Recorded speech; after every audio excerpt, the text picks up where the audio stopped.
nakapanayan kayo since the dismissal of the impeachment, no? Ano yung naging reaction niya and any advice si Tatay Digong sa inyo now that impeachment was dismissed, although there is a pending MR? Tagal na nun na. Wait lang. Na-inform mo siya, di ba, no? Oo. I think, ano sinabi? Hindi kasi na-discuss yun. Extremely proud. Ayun yung sinabi. Extremely proud.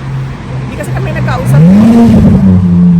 Hindi kami nagkausap nung dismissal ng impeachment. Visit ata ni Kitty yun and siya yung nagbigay ng news kay President Duterte. Any advice for your future political plans?